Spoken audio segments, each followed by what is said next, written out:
Okay, today what we're going to be doing is we're going to be solving quadratics. We're going to be solving quadratics. Okay, so that's our learning target is to solve quadratics. So our I can statement is I can solve quadratics. So you should have some experience with this. There are actually several ways to solve a quadratic.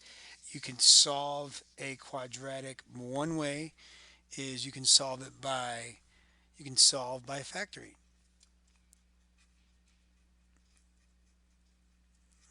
Another way you can solve it by square roots. Third way you can solve this is by quadratic formula.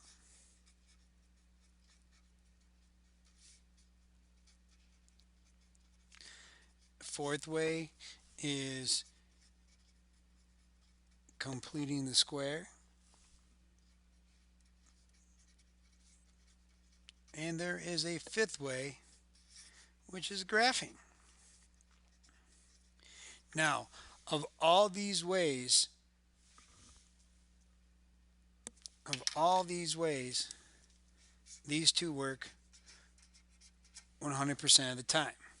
This I'd say about 60%, probably about 30%, probably about 60%. Yet we spend a great deal of time solving all of these. We spend a great deal of time solving by factoring and solving by, um, well, really solving by factoring and whatnot. So what I want to do for sake of time and energy and stuff is realistically go through how to solve these. Graphing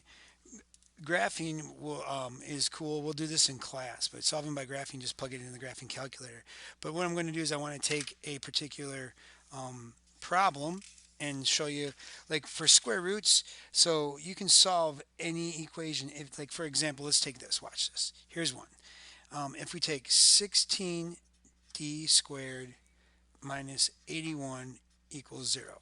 If I want to solve this, the first way I want to do this is I'm going to solve it first by square roots. So what I want to do is I'm gonna add 81 to both sides. So I add 81. So I add 81.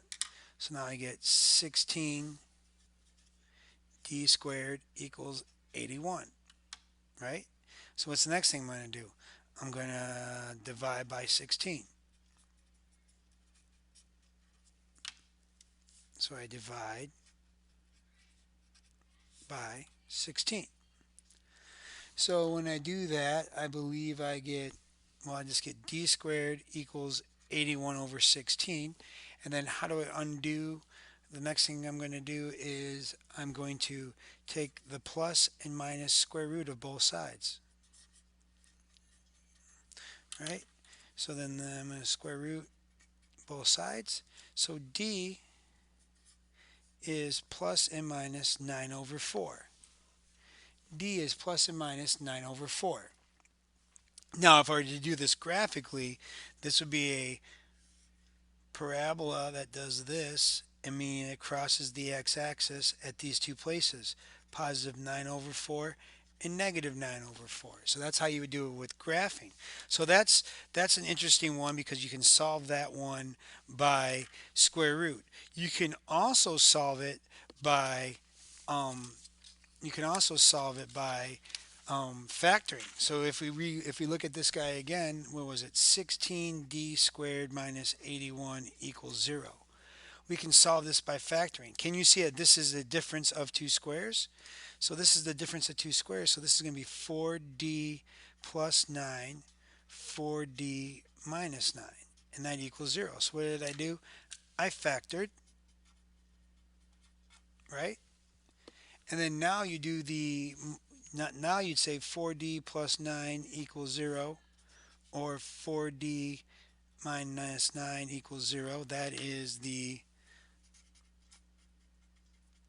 multiply 0 property, right? And so now we're just going to do a little mini equation right here. So you got 4d equals 9, d equals 9, or negative 9, 9 fourths. And this is 4d equals 9, and then d equals 9 fourths. So what I did is I solved. So that's factoring. So you've seen it by graphing. You've seen it by factoring, right? Those are pretty good. The next way I'm going to do this is I'm going to do this by the quadratic formula. So here you have 16d squared minus 81 equals 0.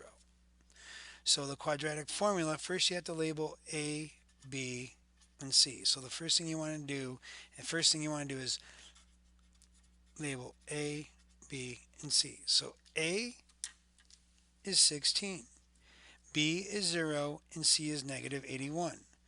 Now, the quadratic formula, if you remember, is x equals negative b plus or minus the square root of b squared minus 4ac all over 2a. So then the next thing you do is you fill in a, b, and z. So if we do that, you got x equals negative 0 plus or minus the square root of 0 squared minus 4 times 16 times negative 81 all over 2 times 16. So when I do all that, I'm going to grab my calculator. I'm going to punch in the numbers. I'm going to punch in, see, 16 times, I'm going to do 16 times 81. I'm going to do 16 times 81, and then it's going to become a positive. So let's see, 16 times 81 is 1296. So this is negative 0 plus or minus the square root of 1296 all over 32. Right? So what's the square root of 1296? Square root of 1296, I believe, is a perfect square root. That comes out to be 36. So this is plus and minus 36 over 32. And when I reduce that, that's plus and minus 9 fourths. So that's the third way, that is solving by quadratic formula. And then the another way, my favorite way, is solving by completing the square. All right, so let's look at this one. Same problem, 16d squared minus 81 equals 0. I want to solve by completing the square. So what we got to do for that particular one is you actually have to, first thing you want to do is you want to add 81, because you don't have to have it equal to 0. So you got 16d squared equals 81. Now, what's half of b? Half of b, this is a very bad example, but half of b is 0. What happens if you square 0? Well, you square 0. So boom, boom. Actually, you know what? We're not going to do this particular problem by completing the square. I'm going to do a different one by completing the square, because that one's a terrible example, but it could work, but I don't want to confuse you any more than I have to. So let's look at completing the square. If I do one by completing the square, I'll do one such as this one. Check this out. 4a squared minus 20a plus 44, and that equals negative 5. Now normally you would have to try to get it equal to 0, but you do not have to do that here. So the first thing we're going to do when you complete the squares, I'm going to do 4a squared minus 20a. I'm going to subtract 44 here, subtract 44 here. I get negative 49. Everybody okay with this? So when you complete the square, your a has to be 1. So I'm going to divide everything. So what did I do? I subtracted 41. Or subtract 44. Now I want to divide by 4. So I'm going to divide everything by 4. So 4a squared minus 20a equals negative 49. I'm going to divide everything by 4. If I do that, I get a squared minus 5a, and this is equal to negative 49 over 4. I'm just going to leave it like that. I know you're not comfortable with it, but I'm going to leave it like that. So I left this space here. because eventually we want to complete this square. All right, that's what that means. So what's b? B is 5. So what's half of b? Half of b is 5 over 2. Now square 5 over 2. Well, that's 25 over 4. So I'm going to add 25 over 4 here. I'm going to add 25 over 4 here. So what did I do? I took half b squared and then I added it, right? So what happens is that this becomes a, actually it's negative 5 over 2. A minus 5 over 2 squared. That's called completing the square. Remember that factoring stuff? And then this is going to give me 49, negative 49 plus 25. Negative 49 plus 25 is negative 24. So this gives me negative 24 over 4. So we're right here. No big deal. We got this. So how do you solve this? If I were to solve this, I would take the square root of both sides. So I would take the square root of both sides, the plus and minus square root of both sides. So I have a minus 5 over 2 squared equals negative 24 over 4. I'm going to take the square root of both sides. This side's going to give me a minus 5 over 2, right? And this is going to give me, let's see, I could break this down. So if I'm going to break this down, this is going to be plus or minus radical negative 24 all over 2.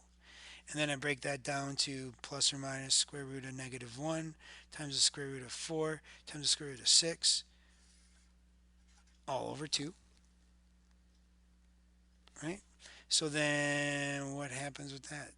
I get a minus 5 over 2 equals plus or minus, what would that be? 2i 2i radical 6 all over 2. 2's cancel. So I get a minus 5 over 2 equals I square root of 6. Now I'm just going to add 5 over 2. I'm going to add 5 over 2. So a is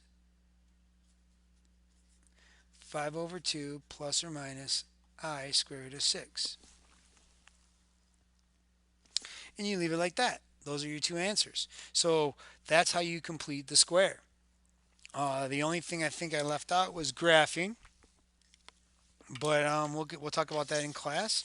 And I hope this makes sense. Good luck, and may the force be with you.